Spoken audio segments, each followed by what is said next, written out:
And I think that is because Christina just subscribed. So thank you there, Christina.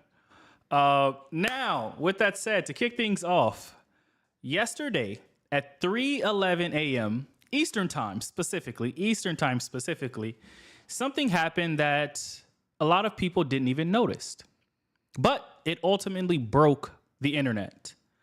And that is because yesterday, Monday, October 20th, Amazon Web Services experienced essentially a critical shutdown or outage, for lack of better words.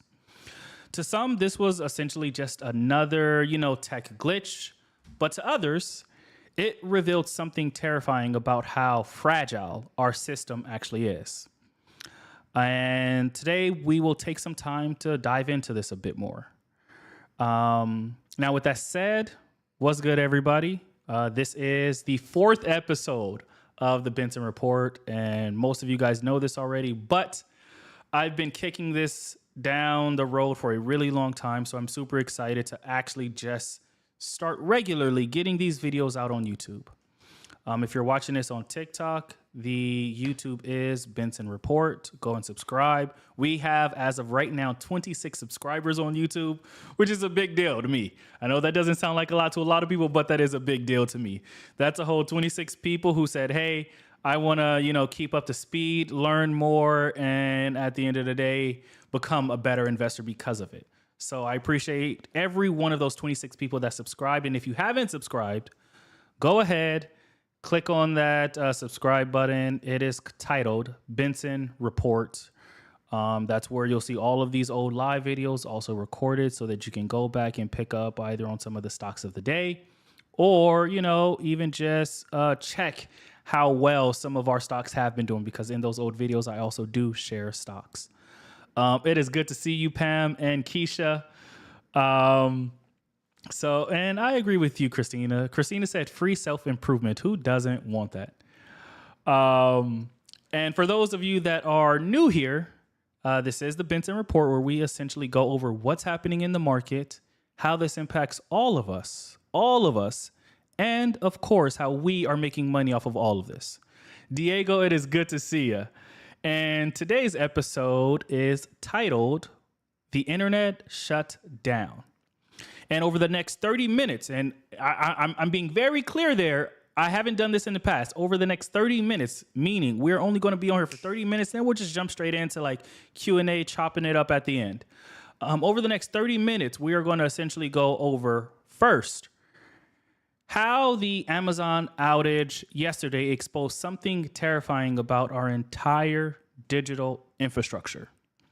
Two, I'm going to give you an update on my prediction, which, by the way, I was ultimately wrong with. I am not above acknowledging when I am wrong. But I was wrong about this government shutdown. And I'm going to give a nice little update there and what we're looking out for. Peaches, appreciate you for subscribing as well. And then last but not least, the event that we are all waiting on right now, which is the Fed cut rate. We just got some interesting data. Me and my team have been researching this for quite some time, and I'm excited to share what we are seeing on our end of the table, being that we get access to so much data live as it rolls in. Because at the end of the day, everybody's worried about whether or not tech or AI valuations are too high. But in my opinion, yesterday just proved the exact opposite. I believe now we have ultimately underpriced the infrastructure dependency that we have by at least 30, maybe 40%.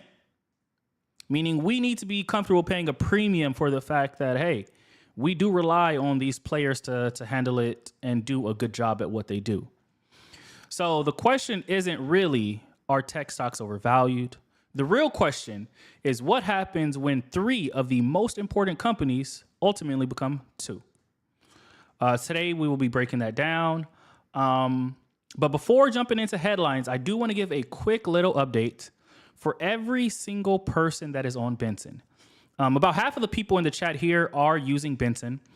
And of course, that makes me incredibly happy. For those that don't know, Actually, I need to get back into the cycle. For those that don't know, Benson is your AI investing app that does all of your investing for you automatically.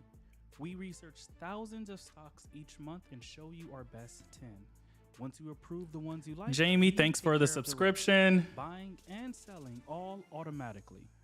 For those that are here and do use Benson, there is an update inside of the app that we released yesterday/today. Robin Harris. Robin is also over here on TikTok Live. That is dope. This is the first person ever to be on on YouTube and commenting in the chat while I'm here. So this is dope, y'all. Yesterday, we released an update inside of Benson. We released this feature that I am particularly excited about. It is called the CEO Club. And what that does is it gives you access, early access, one, to new features that we are going to be releasing. Two, you ultimately become, for lack of better words, like one of the people I reach out to when I need help thinking through a problem that Benson is having. You can think of this as like the unofficial board members, where again, you become one of the people where, hey, I can reach out to you asking for help. Hey, what are your thoughts on this feature? Is this something that you would like, something that you would need? And then last but not least, it also does give you direct access to me. One of the things that I enjoy most about work is that I do get to talk to most people that download the app. And when you join the CEO Club, what you are getting is all of the above. Early access to new features. You're going to be one of our unofficial board of advisors, for lack of better words. And then last but not least, I become your 24/7 customer rep. It's a lot of fun for me. So if you have not signed up for or decided to join the CEO Club, it's very easy to do. Quite literally, it is one click of a button. Open Benson. By the way, you can do this while you are listening to this TikTok Live/YouTube. Open Benson. Click on profile in the top left of your screen. Actually, why don't I show it to you? What's the point of being on video if I am not just showing some things so that you can see it all live? If you want to join the CEO Club, it is super easy. Super easy. Go to Benson. Click right up there in the top. And then quite literally, you will be able to join by tapping that button. That allows you, again, to get all those features that I just went over. Cost you no extra work, but it's also all automatic. So it's just an extra perk for the people who are here. Nix, good to see you. Good to see you, Nix. Roger is already in. For those, a little extra context on the CEO Club. People that were a part of Benson family, that is the new version. The new version is called CEO Club. Everybody that was on Benson family are automatically already set you up inside of CEO Club. Exact same thing. I'm just trying to figure out what's the language here. As y'all already know, this is a process in where I experiment with language and then improve it. Benson family was a bit long, so CEO Club, I think, was also a bit more descriptive of what it actually is. So we will constantly experiment, and I appreciate everybody who's on the journey with me. Now, with that said, headline number one, this AWS outage exposes the internet's single point of failure. Single point of failure. So what happened yesterday on October 20th is something that we do not see often. AWS went down. And a little extra context is that some people may not understand what AWS actually is. AWS is Amazon Web Services. What they do, and rewinding a little bit because I'm already jumping ahead of the curve here. Amazon is not just a shopping app. Amazon has a lot of other small businesses, small that have turned into major businesses that they run. Amazon Web Services happens to be one of those businesses. And yesterday, AWS is Amazon Web Services, experienced a major outage starting at 3:11 a.m. So while most people are asleep, this outage happened. I won't nerd out too much about what actually caused it, but it was just simply a DNS resolution issue. Specifically with their Dynamo database API, blah, blah, blah. All the tech nerds understand simple tools, but those tools everyone relies on. And when I say everyone, I may exaggerate a bit, but I do mean a lot of people rely on those tools. There were crazy platforms that went down yesterday. Of course, Benson went down because we do lean on Amazon Web Services, but it was not just the small guys here. Snapchat went down, Reddit went down, Venmo went down, Ring, the camera, the doorbell camera company went down. Roblox, one of the largest games on earth. Fortnite, another one of the largest games on earth. Duolingo and more than 1,000 other companies also went down. So we are not talking about, a small issue. Yesterday, quite literally, most of America experienced what it would be like if the entire internet shut down. Everything was incredibly slow. Like, people were logging into their systems, pages just simply would not load. So imagine waking up at work or waking up, going to work, and then realizing that you are forced to pretty much sit at your desk, twiddle your thumbs until something changes, something that is completely out of your control. You didn't do a thing to crash it, but nonetheless, you realize that about a third of the internet is all down. That is what's happened yesterday. It was a hot mess. Quite literally, Robin, Denise, you took the words right out of my mouth. It was a hot mess. And then on top of that, it wasn't just a hot mess. It took about 15 hours before everything was back operational. 15 hours. Like, most people cannot survive without their phones for 10, 20 minutes. This lasted for an entire 15 hours. So we're not talking about, a small thing here. Now, again, AWS is Amazon's cloud service. It literally is responsible for about 30% of the entire internet. 30. And that is actually according to the latest data, which, could be a bit outdated. But a little context here is back in 2006, Amazon essentially invented what we call today cloud computing. Prior to Amazon, what people used to do if they wanted to get stuff on the internet was they would have to go to their garage and set up their own servers. And in 2006, Amazon had this brilliant idea, which I will agree with. It was a brilliant idea. Brilliant idea. They had the idea that said, hey, why don't you rent those servers from us? We already have those servers that you need, but our servers are way better. And instead of you having to build out all of this stuff on your own inside of your garage, that's why, by the way, so many of those tech stories of Google and all these other companies were started in a garage, because that is where people used to build their own private servers. But then, of course, Amazon comes around and says, we can do this a lot better, we can do this a lot faster, and we can do this a lot cheaper. In exchange, you're going to rent those servers from us on an hourly basis. It changed the entire industry. It changed the entire industry. Today, Amazon generates about, if I remember correctly, about $30 billion with a B, $30 billion per quarter because of Amazon Web Services. That's about $117 billion every single year. And the interesting part about it is just that it is still growing.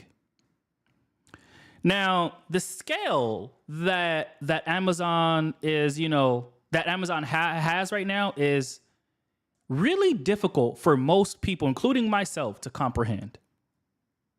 AWS quite literally powers millions of businesses, from startups to Fortune 500 companies. Fun fact, the British government yesterday went down with AWS. What that means is just that we are watching government websites go down because they are also leaning on Amazon Web Services.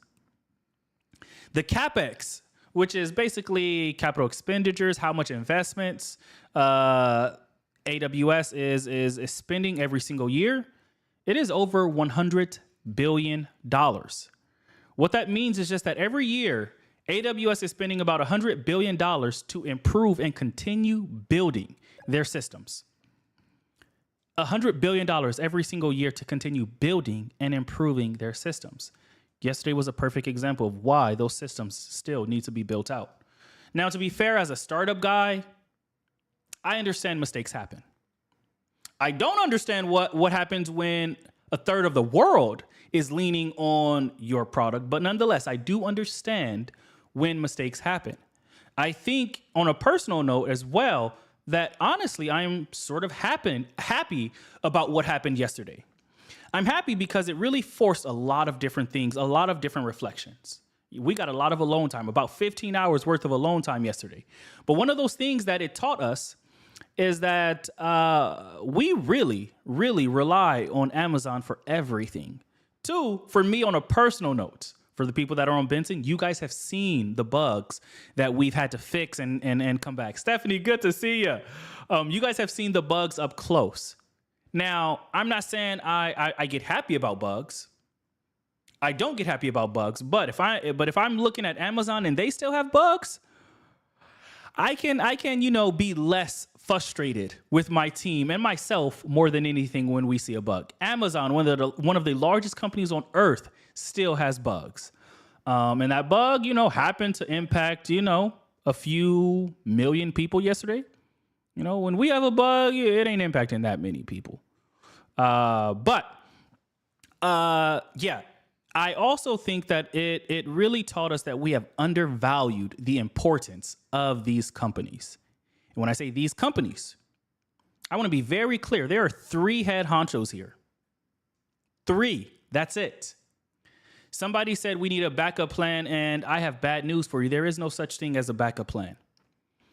The only plan we have is to get better. The reason is quite simple. There's only 3 major players in this space that can support all of the internet traffic that we have. Number 1 is AWS, of course. Number 2 is Google Cloud, which is a competitor to AWS. And then 3 is Microsoft Azure, which is also a competitor to AWS. Now, when you look at the amount of revenue all 3 of these companies are bringing in, AWS is the clear leader. They are the ones who started this idea of cloud computing. But in addition to that, when you look at the 3, there are clear signs of who is the better 1 or 2. I push back when people say, "Oh, just own all 3." I think all 3 you are overly concentrated. And when I say the big 3, I mean the 3 most important ones. There are other smaller ones, but those are second tier, and they simply do not have the infrastructure to support most of the companies that Amazon really supports. But another thing about all of this as well is that this AI stuff is only going to make this problem more important for us. The reality is just that every time we are interacting with AI, we are 90% of the time interacting with either AWS, Google Cloud, or Microsoft. 90% of the time that we are touching AI, we are directly working with one of those companies. Fun fact, ChatGPT/OpenAI, the reason why they were able to scale so quickly was because they have a partnership with Microsoft that provided them the cloud infrastructure that they needed to go out and reach billions, quite literally billions of people for completely free. There's another huge competitor here, which is called Anthropic. Anthropic has a partnership with the other head honcho here. So essentially every single time that we are touching AI, we are touching one of these 3 players. You do have, again, the secondary people, the IBMs, the Oracles of the world, but those are secondary. We need reliability, we need scale, and we need cost. And when you look at AWS, Google, Microsoft, they are the most cost effective. They have the highest number of tools, and it really helps the smaller and mid-sized companies. Yes, the large companies can go to the second tier cloud providers, but not most of the internet traffic. And of course, y'all know that I love analogies. So when I think about explaining this at a high level, It's like this. Essentially, imagine that every single business in your city shares the same 3 power grids. Yesterday, one of those power grids went off for about 15 hours. 15 hours. That means a third of the businesses in your city, in your town, could not operate because they had problems. Think about, the security system that is, of course, connected to the internet. So when you go to the front door of the business and the owner walks up and they have to type in a code so that all the security systems unlock and allow you to properly enter, shut down. When you go to the grocery store and you're trying to swipe your card that happens to be connected to the internet because the internet needs to check, is there money on that card? Does this person have the funds available? X, Y, and Z? Shut down. When you are going to the restaurant to try to buy food, the system that they use to take your card and swipe it, Toast, as an example, was down. Quite literally, it is unfathomable for most people. And y'all know I got a little speech impediment. Most people cannot imagine what it's like to walk outside and realize that a third of every single business that you use on a day-to-day basis is shut down. Another example, imagine if a third of your phone was not working. List out your 3 favorite apps, only 2 of them are working. That's essentially what happened, but it happened on a global scale yesterday. And the reality is that in addition to that, there is no alternative in sight, in my opinion. I'll dive into that. I'll dive into that a little bit more, but there is no alternative in sight. I think what's about to happen is actually quite simple to predict. It's very simple when you can analyze data. There are about to be 2 major schools of thought after this Amazon thing. One school of thought, which I'll share my opinion at the end. One school of thought is that some investors think that this is a case that we need to break up big tech. They are about to make the argument that concentration risk is too high. If one company can take down a third of the internet, that is a huge risk for all of us. That's true. That is true. But we are not in a government space right now where we are about to petition for the large players to be broken up. We got to keep in mind that a breakup did not even happen under Lina Khan. Lina Khan was the person responsible for mergers, acquisitions, at a high level at least. Mergers and acquisitions for the U.S. Under Biden. Breaking up a company is incredibly difficult. But more importantly, if you break up one of these companies, Amazon, Google, Microsoft, you realize that the cost for regular people shoots up drastically. Meaning it is simply not smart. But 2, and that's just one thing. But 2, the more important thing is that no one, and I quite literally mean that, and that's not an understatement, no one can put as much money on the table to support building these systems as Amazon, Google, and Microsoft can. Again, Amazon is spending about $100 billion with a B. Y'all know I gotta always emphasize it's with a B.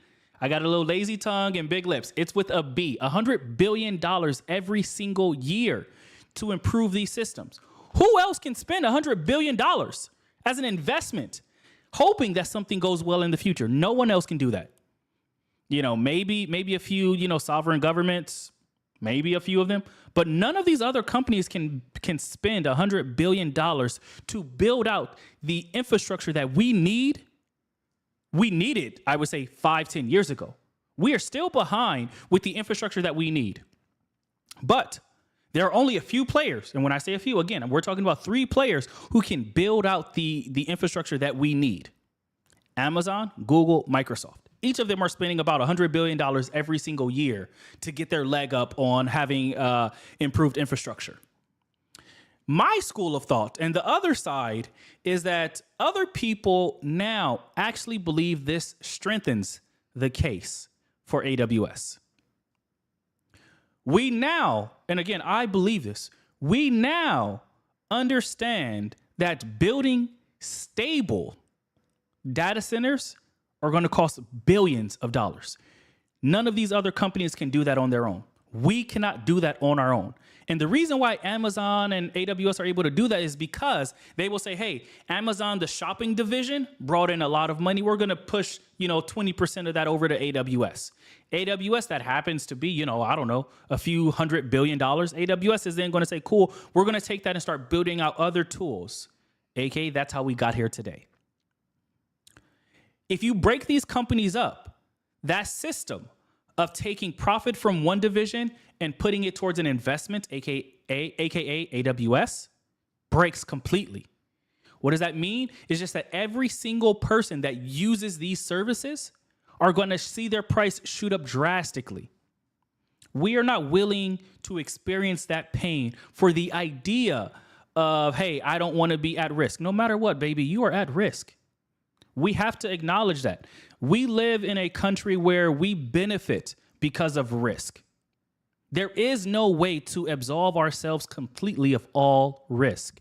Now, to be fair, when is the last time you saw AWS go down? It ain't often. I don't know when's the last time it went down, but it ain't often. That's what I can say. So when we talk about, hey, we want all of this upside from AI, we want all of the growth in our economy from AI, that requires an investment. You cannot get all of the upside with no risk. It's the same thing for investing. You have to trust the process. Peaches, chef's kiss, spot on. You have to trust the process. And in this case, we start to realize that, hey, this could happen anytime.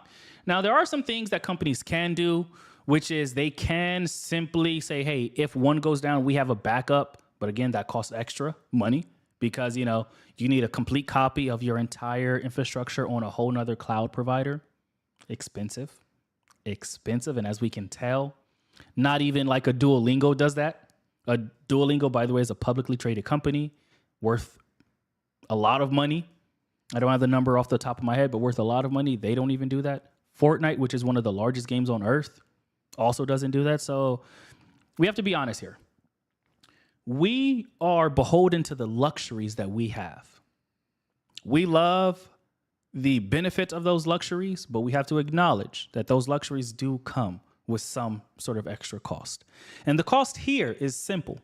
We lean on three major players to support us to make sure that we are comfortable: Google, Amazon, and Microsoft. And I'm of the opinion now that this is perfect example of why we now need to be comfortable with the idea that these companies are even more important than we thought they were. Originally, we would only look at them for the basis of how much money they're bringing in, which is great. As an investor, I do think that's a great idea. But now, as an investor, it makes you think. You have to now be honest with ourselves and say, hey, we're not just paying for the revenue. We are paying for the security, the stability, the confidence to know that these companies will keep our lights on when we need it and when we expect it. Again, Amazon alone is spending $100 billion annually on data center infrastructure. And that data center infrastructure, by the way, we needed 5-10 years ago. We have to be honest here that we are also in this sort of AI race with China right now. And China, as an example, they don't have to really fight to build the infrastructure. The president says the infrastructure will be built. From there, it's a mandate that is signed. All that stuff will be built. We are looking at Alibaba get a lot of government support because of it. Alibaba, by the way, is like the Chinese version of Amazon. For lack of better words, that's how most people think about it. But in addition to that, I do want to go back and address one specific part about all of this, which is this, that people are love throwing out that, yay, we need to now start using IBM Oracle. One, the cost will shoot up. But two, that is going to happen, and it is going to fail miserably. In the short term, I do think that we are going to see, a lot of people start to focus on Oracle or IBM because they can, think of that as the backbone or the support system in case Amazon goes down. What's really is going to happen is just that people are going to quickly realize that no one and I mean no one, can compete with Microsoft, Google, and Amazon in terms of matching the pace and the tools that those companies provide. In addition to that, the migration cost is going to go from the cost a company is going to experience going from Amazon over to an Oracle or an IBM is going to be in the range of $40,000 to about $600,000 just to switch. You tell me how these companies are going to say, hey, yeah, I don't care, I'm willing to pay that. Like we love pretending that all this stuff requires no trade-offs. If you want to be able to switch like that, you are going to need to cough up an additional $40,000 and sometimes $600,000. These companies can't do that, not casually, and surely not most of them. There is something called vendor lock-in, which is when you start, it's the same thing as the golden handcuffs. When you spend your whole life making $100,000, it's going to be really difficult for you to accept a job that's going to pay you $60,000. That's exactly what people are experiencing with Amazon. Amazon gives you stuff for cheap. We all know that. We all have an Amazon account where we, order toothbrushes, get them 24 hours later at a massive discount. There are not many places you can go that are going to be cheaper than Amazon. And when we're living in America where it's all about like money and capitalism, let's be honest here. You can't go somewhere cheaper. There is nowhere cheaper to go. So if you want that extra security of working with a lower tier cloud provider, IBM, Oracle, or even Intel in this case, it's going to cost you an additional $40,000 to $600,000. Let's be honest here. Who's going to do that? We need to accept the reality that we are in, which is just that these three companies combined, Amazon, Google, Microsoft, account for roughly 70% of cloud infrastructure. And with that comes a beautiful thing called economies of scale. They can do more and they can do it with a lot less money because they service so many people. So what I ultimately believe is that this outage actually increases AWS's value. It does not decrease it. Yes, you're going to see some short-term changes, people complaining, oh, I want to go to Oracle, I want to go to IBM. Sure. Then they're going to realize how much it costs and they're going to be like, actually, I changed my mind. It proved essentially how irreplaceable these companies have become. But what that does also mean is that it did create regulatory risk. And I think that's ultimately what the market is missing. Now, for those that are thinking about this from an investment point of view, what this simply says, one, cloud infrastructure stocks are actually undervalued relative to their systemic importance. Meaning all this time we have only been looking at the revenue that they bring in. We have not been keeping in mind how important they are for our entire ecosystem.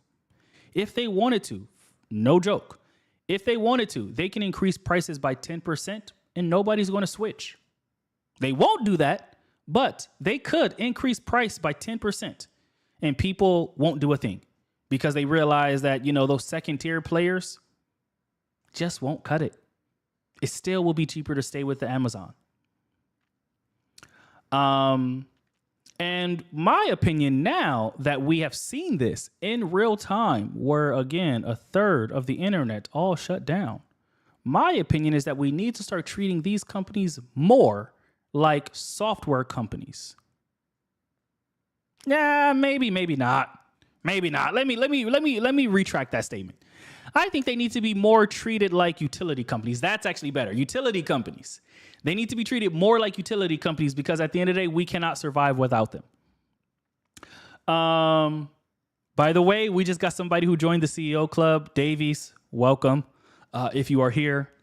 From an investment point of view, second thing that I'm thinking that's about to happen again is just that the second tier cloud providers, Oracle, IBM, may see a short-term boost. Enterprises are going to come back around and be like, yeah, maybe we need to do this. And it's because those enterprises are led by non-technical people. They're going to be like, maybe we should diversify away from Amazon. And then all the people who listen to them are going to be like, sure thing. And then those people are going to come back and say, okay, here's your new bill now. And that new bill is going to be $500,000. And then everybody's going to be like, hold on. We didn't expect that now. Actually, we're not for that. So I think in the short term, yeah, they may see a little boost. Yeah, that may feel good. Smart people understand that businesses operate from a basis of revenue and net income. What that simply means is just that you either need to be increasing revenue or increasing net income. This does not improve either of them. You as an individual, you don't care if ChatGPT is using IBM or Oracle. You don't care. A customer does not care. A customer cares about reliability. And frankly, even with this outage, we can reliably say that Amazon is still cheaper. Amazon still has a larger coverage. Amazon still has more tools, more support. So, sure. And then 3, that I think, of course, is just that we are going to see some headlines coming soon. You are going to expect some congressional hearings sometime around Q2 to be like, yeah, we really need to cut up Amazon and Google and Microsoft. We've seen this before. Our government is woefully underqualified to lead a corporate breakup. Now, to be fair, corporate breakups do drive value for individual consumers, but it also does cost a lot more money. It increases the price for these individual consumers as well. So I don't see that happening. But that's just me. We'll see. I don't have a truth seeker orb or a time telling orb to say what the future is going to tell. But I feel very confident that there's no way that in the near future, at least, and surely not under this administration, are we going to see Amazon, Google, or Microsoft be split up. It just doesn't make financial sense. And if we have not learned this already, everything in America is about the money. Now, with that said, this brings me to something that I am very proud about. When we started building Benson, we had to be very clear about concentration risk. There's a process that we stick to with this investing stuff. When you approve new stocks on Benson, we do not blindly just buy whichever ones you approve. We analyze all of them and then pick out the best 3 or 4. We do that over and over every single week. So one week is going to be these 3, 4.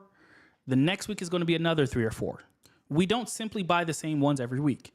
That's because that creates additional concentration risk.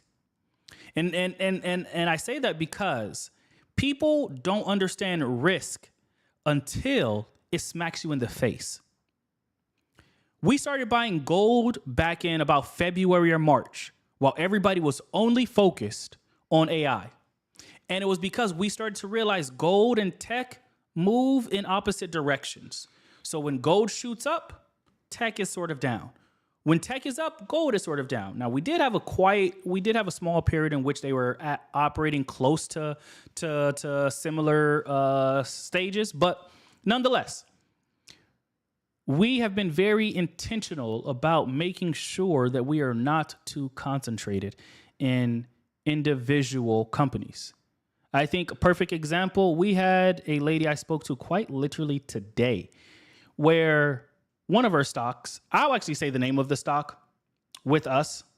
One of the stocks that we have been buying up for about 2 years now is Palantir.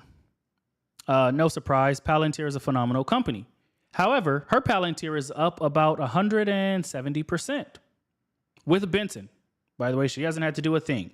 But I spoke to her and she was complaining that, well, why didn't you just put all of my money into Palantir? This is why. We are honest about concentration over here.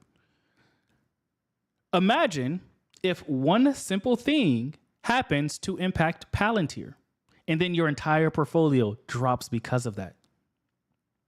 While everybody's excited about the upside, most people are not considering what happens in the worst case scenario.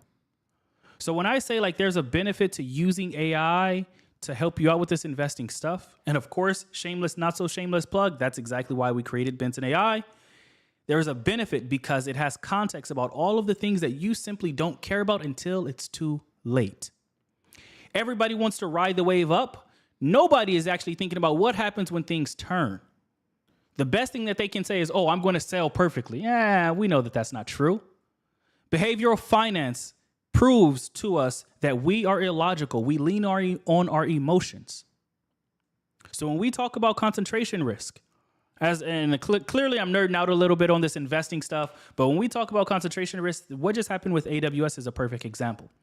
If you put all of your eggs into one basket and that one basket happens to have a hole in it and everything falls through, you are screwed. You are absolutely screwed. And I think this is the benefit to having a diversified portfolio. All the little gamblers are going to say, "Oh no, you just set up like stop losses." You clearly have not seen a black swan event where your stop loss doesn't get triggered because of quite a few things. Christina said, "Drink water." Thank you, Christina. You can probably tell that my mouth is dry.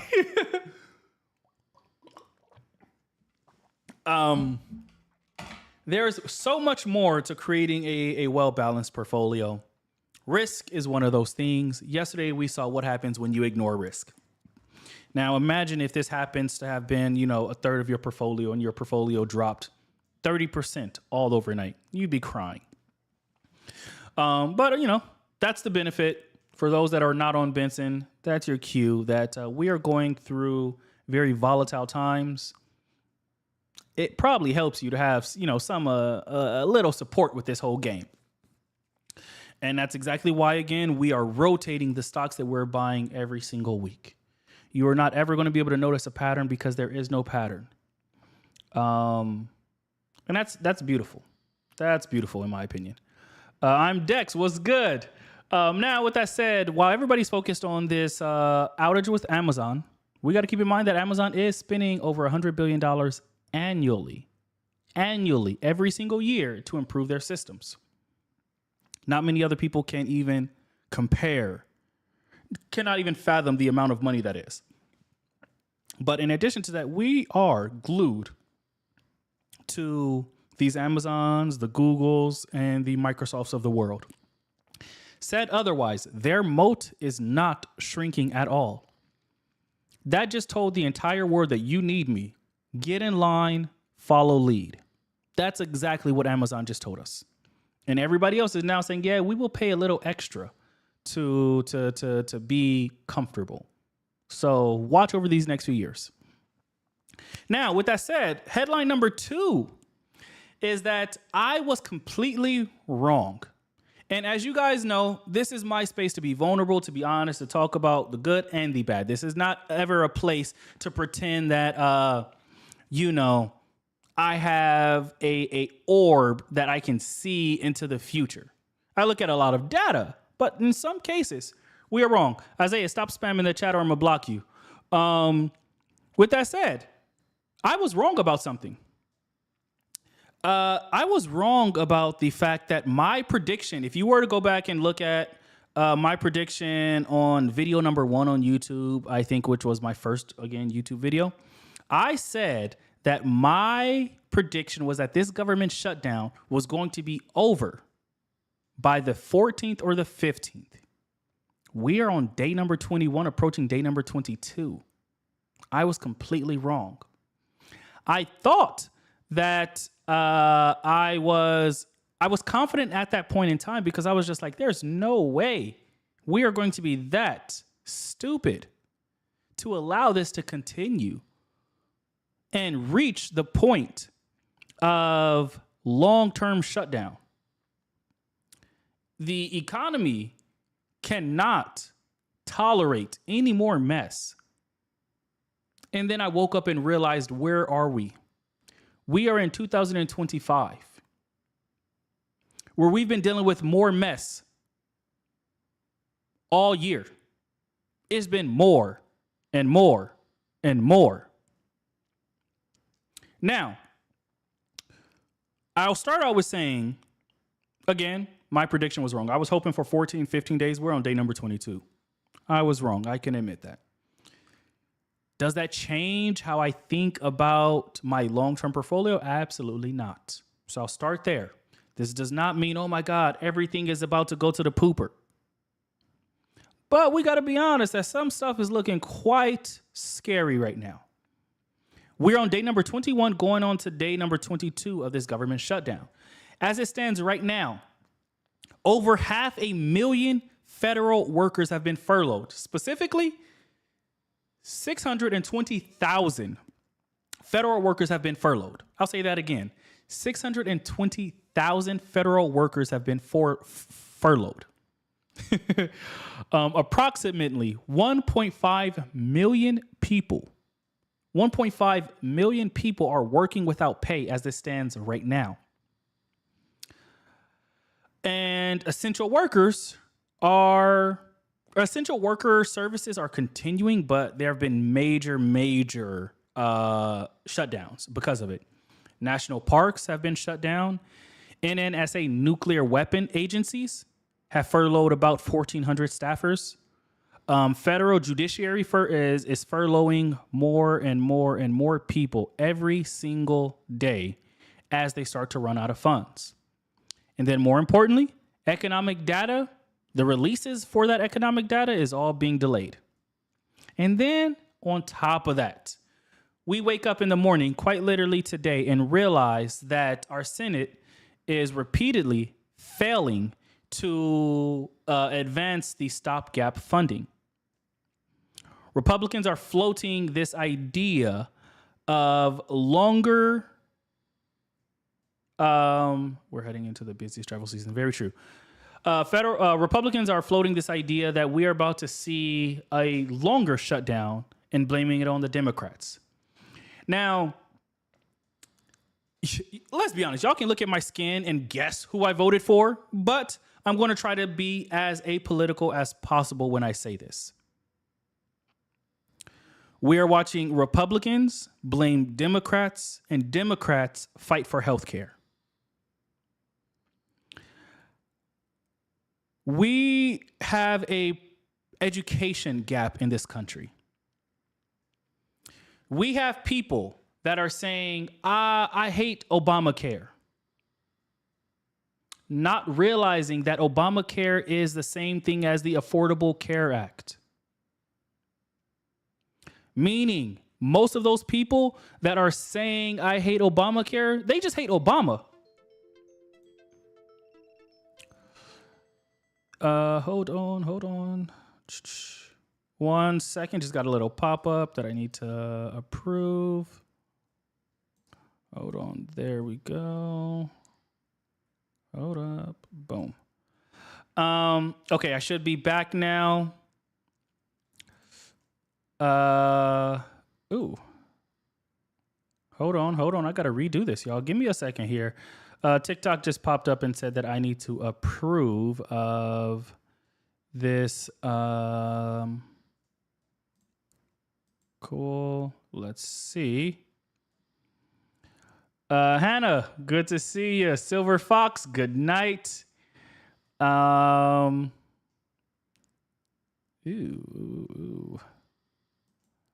We are having a technical issue here. There we go. Alrighty. Boom. Let's see if that worked. I hope that worked. Boom, that worked. Okay. Can we get a few thumbs up on TikTok to let me know if you guys can see and hear me again? Let me know if you can see and hear me again. Thumbs up. Got it. We got a few thumbs up, so perfect. I have to be honest here. What I was saying was just that there is an education gap. And I don't want to attack anybody when I say this.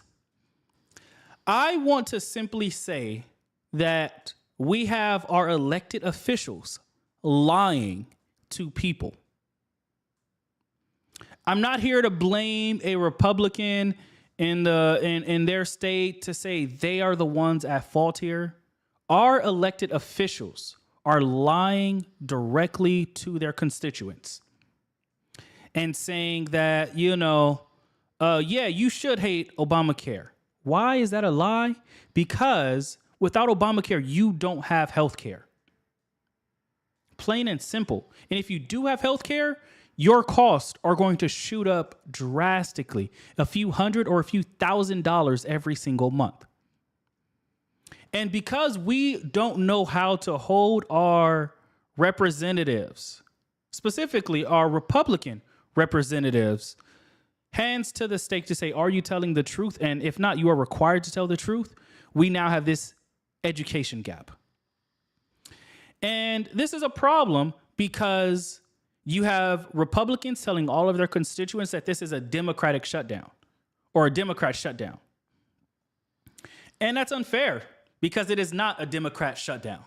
It is a Republican shutdown because they own all three branches right now. And on top of that, Democrats are right now fighting for health care for everyone because they realize if Republicans suffer, we all suffer.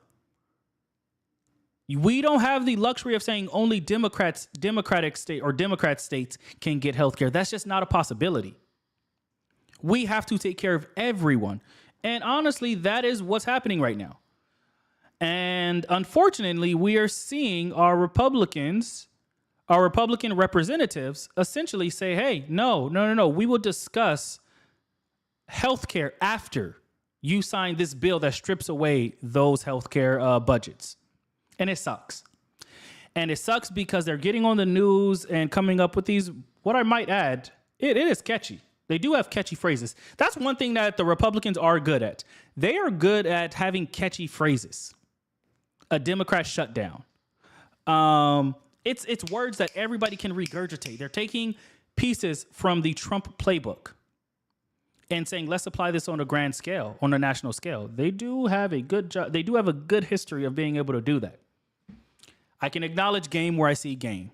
They know how to market things well, even if they are marketing their lies. Now, with that said, everybody's at risk. And because of that, we are now experiencing what may be one of the longest government shutdowns in U.S. history. And to give a little context here, we are now in the long-term shutdown. Most government shutdowns last only about 15 days. We're well beyond that. We're about closer to 30 days now. And the longest government shutdown happened in December of 2018. Can you guess who was president at that time? No, let me stop. I said I'm going to be apolitical here. The facts are, in December of 2018, Trump was president. So he was responsible for the single longest government shutdown in American history. Now, there have only been a few shutdowns that have lasted more than 10 days. In 1995, on December 16th, there was a government shutdown that lasted 21 days. In 2013, on October 1st, there was a government shutdown that lasted 16 days. And in 2018/19, again, the longest government shutdown in history was 35 days. We are now, starting tomorrow, will be the second, starting tomorrow, we will be in the second longest government shutdown in U.S. history. Now, here's what actually happens during a government shutdown. Each week that the government is shut down, it costs us about 0.1, 0.2 percentage points of our annualized GDP growth. Nobody really knows what that actually means. So translating that into numbers, each week that costs us about 7 to 15 billion, with a B, $billion per week in real economic activity that is completely lost because we have our government officials that cannot agree that healthcare is important for all of America. Federal contractors lose billions of dollars. And the suckiest part about all of it is just that they don't get it back. They do not get that money back. And there, to be fair, there is new legislation that they just pushed out to say, hey, I hope that we can find a way to pay those government contractors. But as it stands right now, those government contractors will not be paid. And a little extra piece of history here is just that the longest government shutdown that we saw again in 2018/2019, it cut our Q1 GDP by 0.3 percentage points. Said otherwise, we lost a total of $3 billion because of the last government shutdown. And now this is what's happening all over again. We're walking into Q1 earnings seasons. And we are experiencing the exact same thing. Every single week that the government is shut down, we are losing billions of dollars as a country. Keep in mind, we don't have the luxury of losing billions of dollars. We have a lot of debt to pay back as a country. So losing billions of dollars for this political theater is absolutely insane. Absolutely insane. Now, again, you can guess what side of the aisle that I am on, but even with that said, I simply do not want to see Americans lose health care. I don't care if you voted for Trump or not. I do not want to see another person going into bankruptcy or debt because they do not have health care. Health care is single-handedly the largest variable for people to go bankrupt and go into debt in this country outside of education. And healthcare happens to be higher than that because healthcare impacts all of us. Only a small portion of the country actually gets to go to college. But when we talk about the financial strain that most people in this country feel, healthcare is closely related to it. We live in the only quote unquote developed country where your access to healthcare is most of the time directly tied to whether or not you have a job. And it's unfortunate because if you don't have a job, then you have to deal with, of course, Obamacare, otherwise known as the Affordable Care Act, which is beautiful because it makes it affordable for most people. But we are looking at our government essentially say that, you should hate Obamacare. And it sucks because the people that need it most are going to be the ones that voted to shut down Obamacare, or aka shut down the government. Fun fact, 42% of the recipients of Obamacare are white Republicans. That means that if Republicans get what they want, 42%, all those millions of people will lose their health care and then wonder why, their health care is now, a lot more expensive. And it sucks.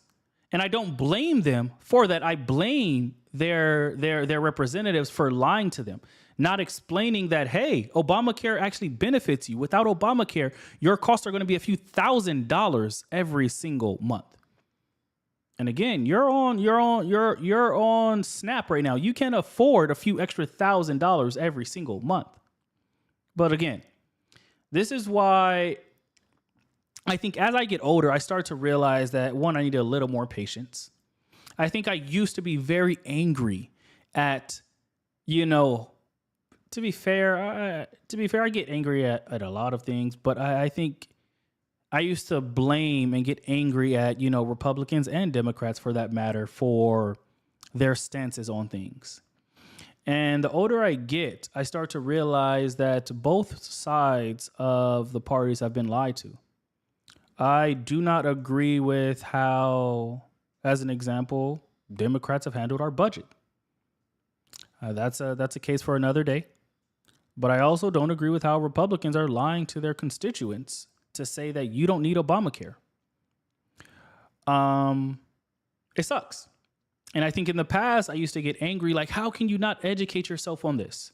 And then you start to realize that we voted for these people so that they can vote on our behalf.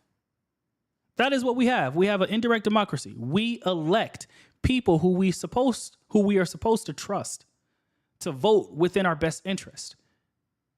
And that's not happening right now. And it's unfortunate. The example that I like to present about this government shutdown right now is that this is essentially your boss telling you you got to show up tomorrow for work, but your boss won't pay you. And as a result, you can't pay your mortgage. And because you can't pay your mortgage, you stop going out to buy coffee, eating out, shopping. The coffee shop, the restaurant, and all those other stores that you normally go and spend at all lose business. They cut their hours, and the people that work there all spend less because they have less. This is a cycle that is hurting all of us. And we have our politicians right now pretending that, they are negotiating. And the negotiation is agree to every single thing that I put down on this paper or shut up. And that's just unfair. And then at the same time, being untruthful to the people that they're supposed to represent. So I no longer have rage and frustration towards the people that voted for this. It's hard to be upset when you realize that they have just been lied to. I would love to be in a world where I can say, yes, we should all be informed. But honestly, we just don't have enough time in the day. We elect these people because we are supposed to be able to trust them. And that trust is being taken advantage of right now. And, it sucks because at the end of the day, we all lose because of this. Now, some investors do think that government shutdowns don't matter. And to be fair, most of the time, the market has done pretty fine through a government shutdown. Historically speaking, the S&P 500 has been flat-ish during a government shutdown. About, if I remember correctly, I did go over this data a few lives ago. On average, the stock market rises about 0.3% during a government shutdown. So pretty flat, slightly positive, beautiful. After the government shutdown is over, within the next 12 months, historically speaking, we generally see somewhere between 12 and 13% growth across the entire market, which is beautiful. Other people argue that this time the government shutdown is actually different because we are on day number 21 with no resolution in sight. Now, this is where my little not so popular opinion comes out. I actually think that this is unfortunately about to be a painful wake-up call. Why? Because for the month of November, as it stands right now, unfortunately, I don't wish pain on anyone, but unfortunately, as it stands right now, SNAP benefits will not be issued for the month of November. And why is this unfortunate but a wake-up call? This is unfortunate because, again, what people may not understand, SNAP benefits is EBT, aka food stamps. We have Republicans right now saying, I hate food stamps. We need to strip food stamps away. You're a welfare queen this, you're a welfare queen that. Not realizing that they also get welfare. They also get SNAP benefits.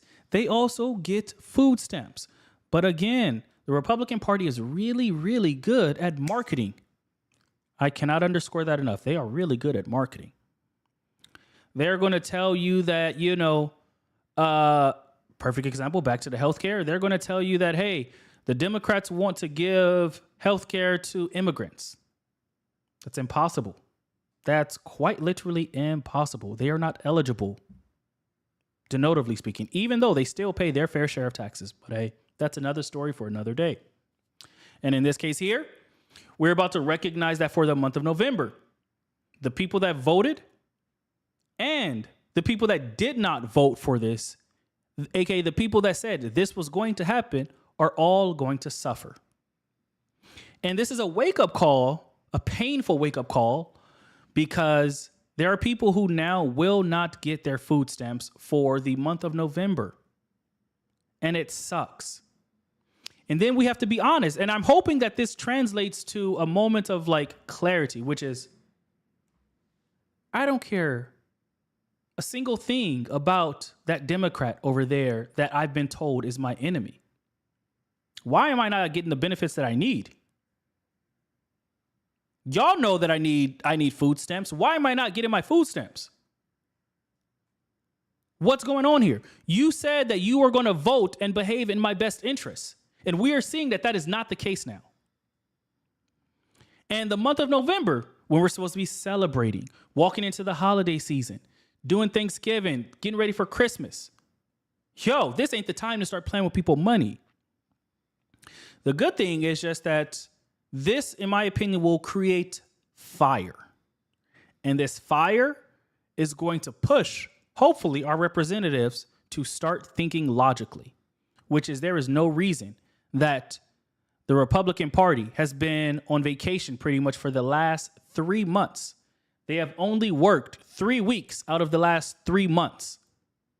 That's ridiculous. That should not be happening while the government is shut down.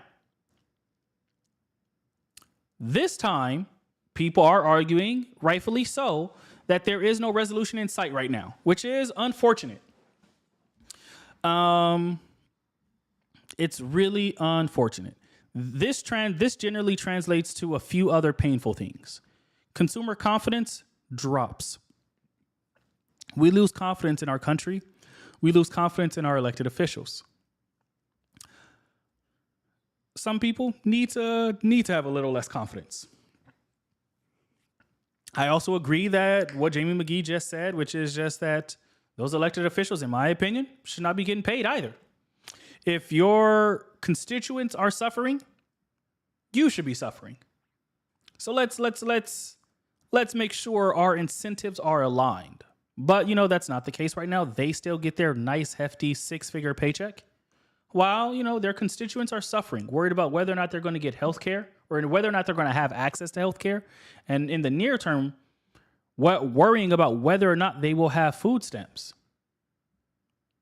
And a little extra context here. This is not a them problem, by the way. I was raised on food stamps. I am the product of my mother needing government help to put food on our plates. So while I don't, have food stamps now, this is not something that I think at all is above any of us. This is a problem that will either impact you or the people that you care about in some way, shape, or form, even if you are happy with your current situation. So I do like to really stress that I grew up on food stamps. And I cannot imagine waking up and my mother telling me that, hey, we don't have food stamps because our government right now is beefing. It was already tough enough. It was already tough enough growing up. So even though those people voted for those politicians to lie to their faces, I still have empathy towards them, for them. Because again, I was raised on food stamps. It is completely unacceptable for our government to treat people like this when they are in need. Completely unacceptable. With that said, this translates to a lot of other pain. Federal contractors are going to lose money. We lose confidence in our government. We lose confidence in our politicians. When we lose confidence in our politicians, by the way, there's a massive trickle effect.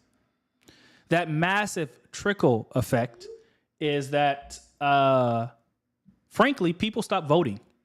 And when people stop voting, that means that the odds of another Republican president shoots up drastically. Another Republican president means that, they further this agenda that they've adopted now from assuming Project 2025 and pass it forward. So this is not even if we solve this now, we are still going to have to deal with the fact that, people don't trust the government as much anymore. And because of that, they're going to not vote. And when they don't vote, hey, we get another situation like this. Now, that's enough for a government shutdown. It's painful for everyone. It sucks. Now, with that said, government shutdowns are not forever. The best thing that I can tell every single person in the stock market right now is that your goal is to remain consistent. And I say that because if you are smart, you are a long-term investor because you want to win at this game. And if you are a long-term investor, you understand that 35 days does not matter when you are talking about a 5-year time horizon. If you are talking, and in my case, I'm talking about a 30-year time horizon. As you all know, I'm a long-term investor. Anytime I buy something, I have the goal of holding it for the next 30 years. So if you are a long-term investor, and that's a long-term investor is anybody who understands that short-term is where you go and lose money. Long-term is where you win. Anybody that's a long-term investor, when I define that as 12 months or more, you understand that, heck, we cannot remember what happened 35 days ago. So in 7-8 months, we will forget this all happened. Things will pick up as normal. Yes, you wake up every day. Yes, you see the news telling you, oh my God, this government shutdown is terrible. Yes, the government shutdown is terrible. But at the same time, you do not allow your short-term emotions to dictate your long-term well-being. In all areas of life, you do not allow your short-term emotions to dictate your long-term well-being. You can apply that to working out. You can apply that to reading. You can apply that to many facets of life. If you understand that, you win in this game. You absolutely win. And of course, for everybody on Benson, it's automatically happening for you. Don't get distracted by the noise. Make sure your budget is there. You're good. In a year, you wake up and you're going to forget this government shutdown happened. And you're going to realize that Benson was still buying up stocks every single time it spotted a deal. So be smart and understand that in the short term, it's noise. In the long term, one simple rule remains true. That one simple rule is great companies tend to find new ways to innovate. Plain and simple. Great companies will find new ways to innovate despite what is happening in the world. Now, I've been on for an hour and a half. This was only supposed to be a 30-minute show, but clearly I got emotional about this government shutdown. Last thing on the docket for today. But first, there are some new people here. You may be new to the chat. This is the Benson Report. I am the CEO of Benson AI. And Benson AI is? Benson is your AI investing app that does all of your investing for you automatically. We research thousands of stocks each month and show you our best 10. Once you approve the ones you like, we take care of the rest. Buying and selling all automatically. Oh, Void Echo, you said turn it up. Was that too low? Stephanie, can somebody else tell me how the audio was? Oh, wow. I thought I was already too loud. Let me turn that up a little bit. Let me try it again. Let me try it again because I love hearing the commercial. What about now? Benson is your AI investing app that does all of your investing for you automatically. We research thousands of stocks each month and show you our best 10. Once you approve the ones you like, we take care of the rest. buying and selling all automatically. Okay, that was a shock for me. You guys were saying louder. I didn't think that the audio in my ear is drastically louder, so I can't really tell what you guys hear. That sounded like it was cranked all the way up. Thank you for that. Again, for those that don't know, I'm the CEO. Oh, wow, they said it was almost a whisper. Wow, that sucks. For those that don't know, I'm the CEO of Benson AI. We use AI to do all of your investing for you, pretty much automatically. Our AI researches thousands of stocks, shows you the top 10. After you approve, we take care of the rest. Buying, selling, monitoring, reinvesting, all of it, all automatically. And we're really good at what we do. Half of the people, if not more, on this live right now, all use Benson. So if you don't want to take it from me, feel free to ask someone else here. With that said, for the people that are on Benson, please do not drop the name of any of our stocks in the chat. And last thing, before I jump into the last docket, if you just got here, we released a new feature on Benson, which is the CEO Club. If you happen to open up Benson, click on profile, which is in the top left, you are going to see CEO Club there. The CEO Club gives you access to 3 major things. Number 1, you get early access to new features before everyone else. I think that's pretty fun. Number 2, I become your pretty much personal support person. You will get my direct phone number.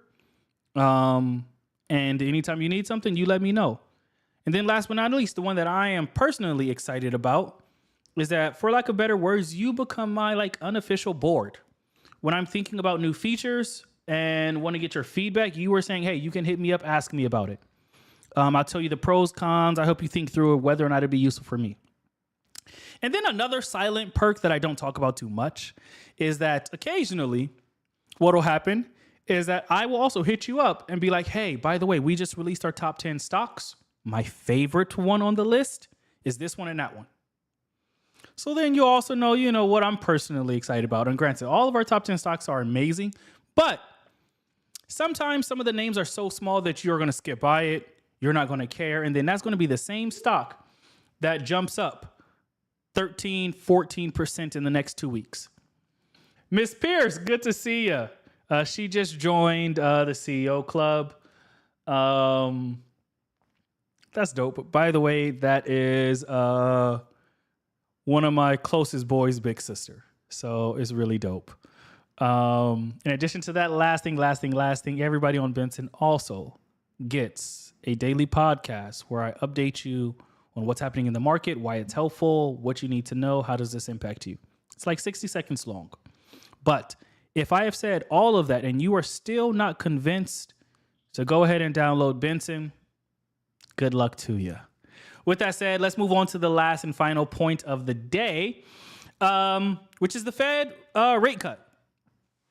The probability just shifted.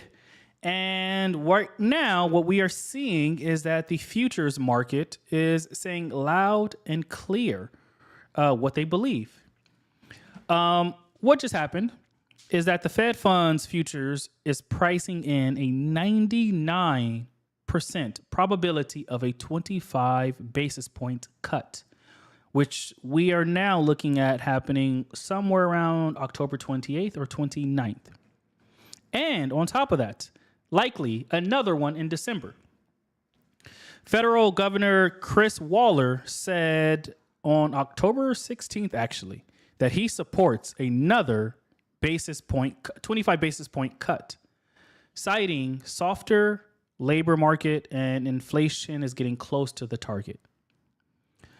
That's a lot of information to throw at you. So let's decode this in a simple way.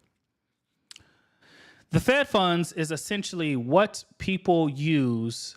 The Fed fund futures market is what traders use specifically to bet real money on what is going to happen with interest rates in the near future.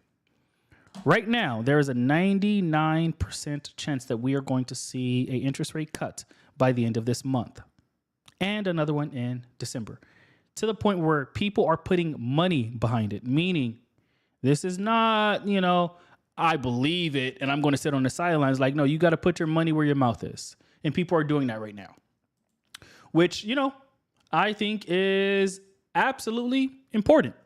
It gives you a better gauge of what people really think and believe, because it's sucky when people, say something and then they have no vested interest in whether or not that's actually going to happen or if that's the truth. The Fed funds futures market is where you don't have the luxury of being a spectator. You have to put your money where your mouth is. And right now, people are putting their mouth where their money is and saying that, hey, we expect with 99% chance that this is going to happen. Now, the reason that all of this is going to happen is not what you actually think.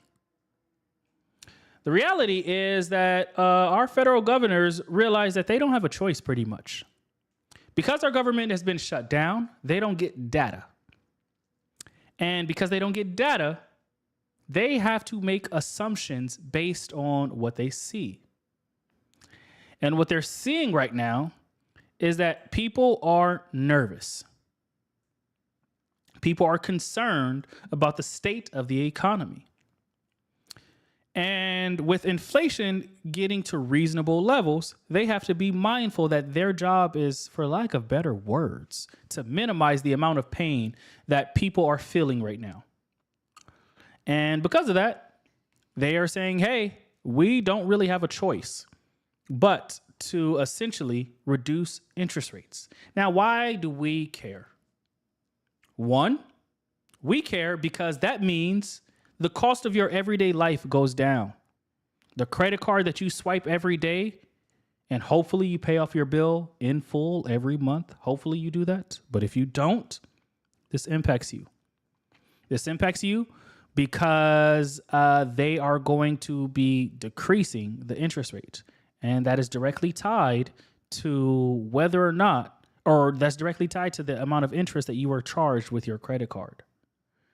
You're going to notice that also the companies are out there hiring and borrowing money, which all companies do, by the way. They're going to be able to do that for a lot cheaper. And that just means they get to invest more in hopefully hiring more people. Now, if you're an investor, like most of us here, we really care about our money growing. This moment is what all investors get excited about. By the end of this month, we are going to see interest rates drop even more. For all of us investors, we care about that because that means all of the small and mid-cap companies that we have been scooping up all get a nice little boost. All of them get a nice little boost. And what that means is that those companies that we are very, very excited about all get the opportunity to go out, borrow more money, much cheaper, and go out and build more products that they will sell. All of that is now being brought in at a 99% chance for end of this month, which again, in all of this darkness happening right now, it's the one thing I'm excited about. I've been talking for a long time, but that is a very positive update. But in addition to that, as you guys know, we do one tradition here, which is if we get to 100,000 likes on TikTok, in the future, I'm going to be including YouTube there. So if you are not subscribed to Benson Report on YouTube, go ahead and subscribe because that's going to be included. But for the short term, we're on TikTok here. There's a tradition where I share my stock of the day with only one sip of water. I'm going to make it two, Christina. But thank you. Christina's been on it. I have not been drinking enough water today. She can probably tell by how dry my mouth sounds. But thank you, Christina. The tradition is for me to share the stock of the day. And to nobody's surprise, I am doubling down on one of my favorite stocks right now. So before I share what the stock of the day is, if you are not on Benson, I need you to understand and hear me loud and clear. This does not mean that you go and be goofy with your money and throw all of your money on this stock because you heard me say it. I'll say that again. Just because you hear this stock here does not mean that you go and be goofy and go and put your rent money on this stock. When I buy this stock, I've been buying this stock for 2 years. Most people on Benson have been buying this stock for at least a year now. What that means is just that we buy and hold. We're not buying this stock to hope that it pops 10% tomorrow. We're buying now to put reasonable amounts of money in there so that over the next few years, as this stock performs, we are riding the wave up. Now that we are past all of that, my stock of the day, and for people that are on Benson, this is to no surprise to you. This is one of those mid-cap companies that absolutely benefits from this interest rate cut. This company also directly supports all of this AI infrastructure that is being built out right now. Again, while most people are focused only on like the NVIDIAs of the world, we are focused on the companies that supply the NVIDIAs of the world. Because when NVIDIA jumps up, 30%, I think NVIDIA is up like 30% to year to date. This company, by the way, jumps up 186% year to date. That's based on real data. That is not me exaggerating here. NVIDIA is up about 30% since January. This company directly supports NVIDIA. This company, however, is up 186% since January. This is one of those small mid-cap companies that also supports all of this. One of those small to mid-cap companies that benefits from all of this AI build out. That benefits from all of this interest rate cut stuff happening as well. The cost of borrowing will shoot down for this company, and they benefit. So with that said, my number one stock for today, don't be goofy now, don't be goofy, is none other than Celestica, ticker CLS. What they do is, I won't bore you with all the details. It's a small cap company. They support all of the data center build outs. Without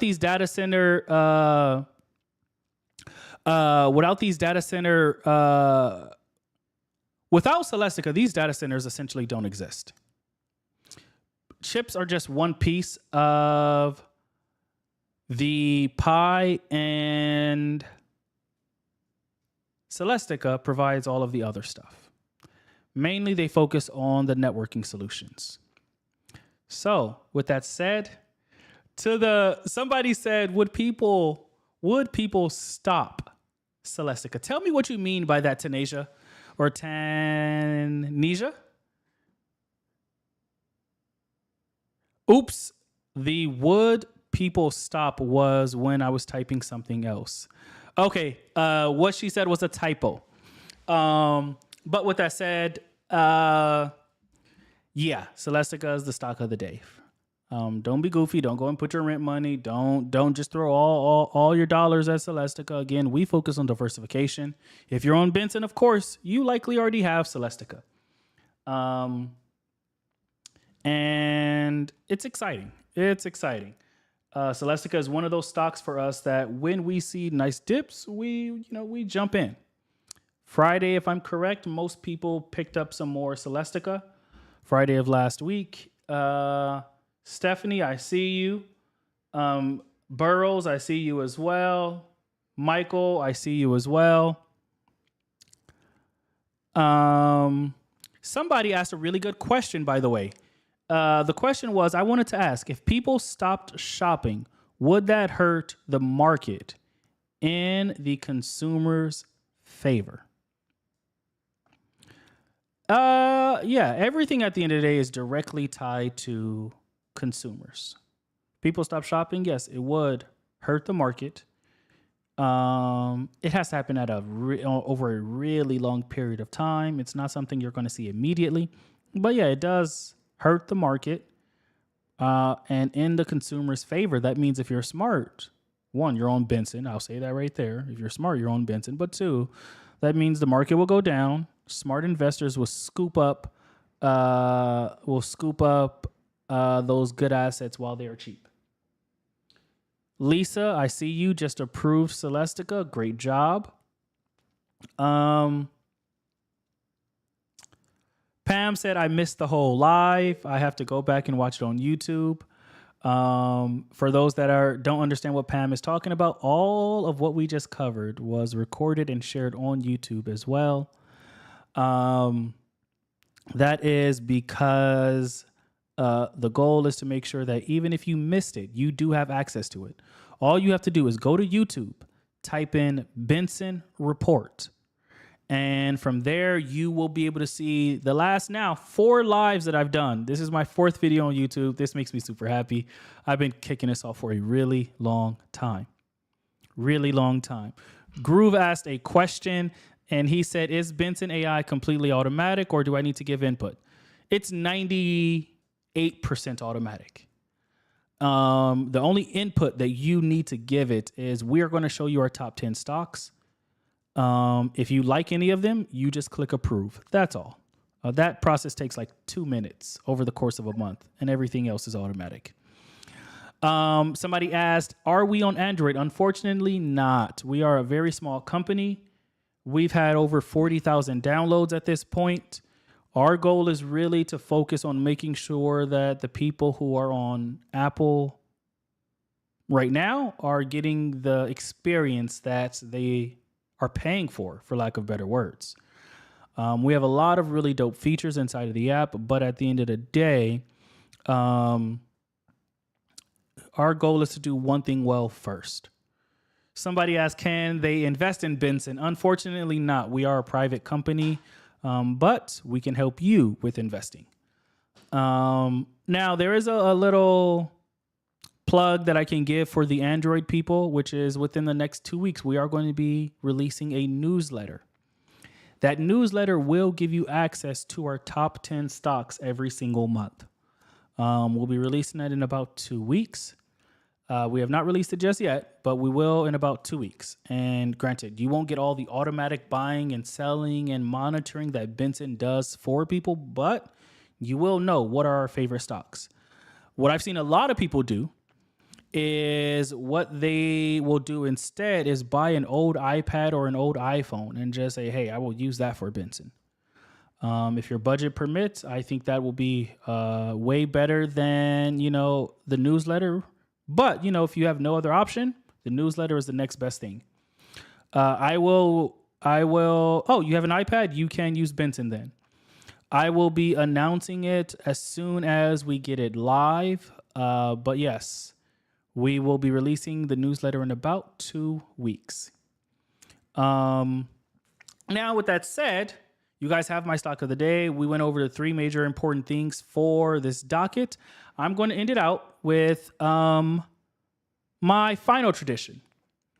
My final tradition is that I like to end every live with saying good night to every single person in the chat. What that does for me, it says, hey, I acknowledge your input here. You have been here. You've been paying attention, asking questions. It makes me feel good, but more importantly, it also helps other people feel comfortable to ask questions. So I like to start from the top and work my way down. The top, by the way, are based on people who've had the most interactions. So number 1 on the list is none other than Stephanie. Stephanie, thank you. You were one of the first people here tonight. Good night. I appreciate you jumping on. Hannah up there, good night. Thank you for jumping on. Christina, you have been holding me accountable for drinking water. Thank you. You were also one of the first people here. I know you also gave me a mic check to make sure that my audio was good. So thank you. Good night.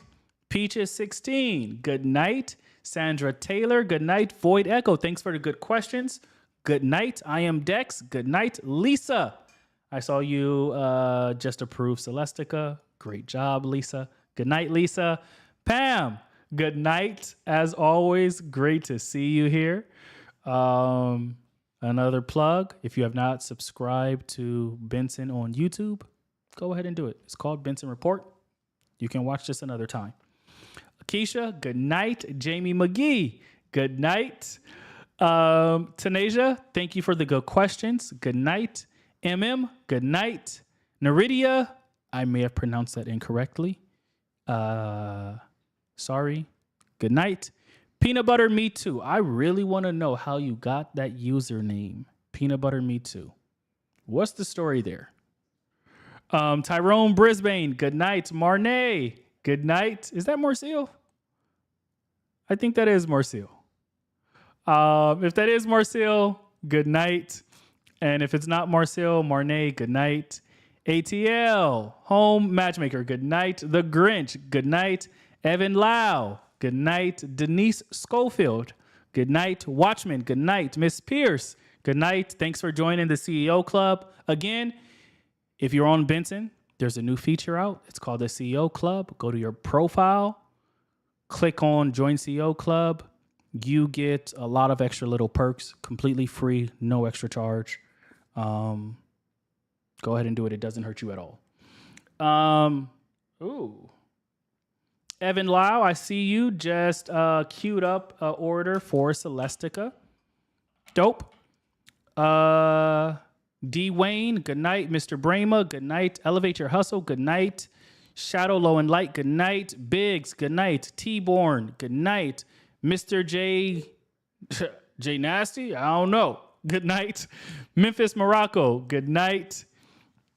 Sandra Taylor, you need help, text me. Anna Marie, good night. Lala, good night. Clarence Payton, good night. Lady of Millions, good night. DC, good night.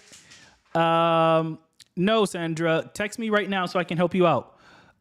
Villain Fam, good night. Thomas Williams, good night. Norizer, good night. Smooth, good night. Black and White Baseball, good night. William McGowan, good night. Ressie, good night. DJ Tech One, good night. Good to see you, DJ Tech One.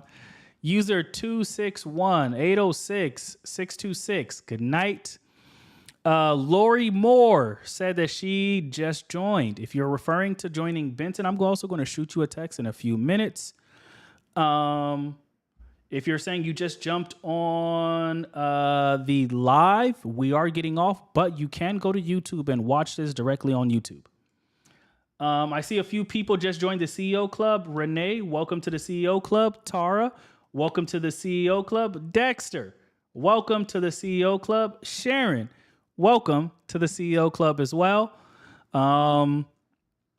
Caddy, good night. Eloise, good night. Gaga, good night. User 297, good night. TJ, good night. Miss DC, good night. NYC Scorpion, you are very welcome. J American Vibes, good night. Evan Thompson, good night. KJ, good night. User 618, good night. Charlie Bean, good night. Jess Fell, good night. Mobad, good night. Jamie, good night.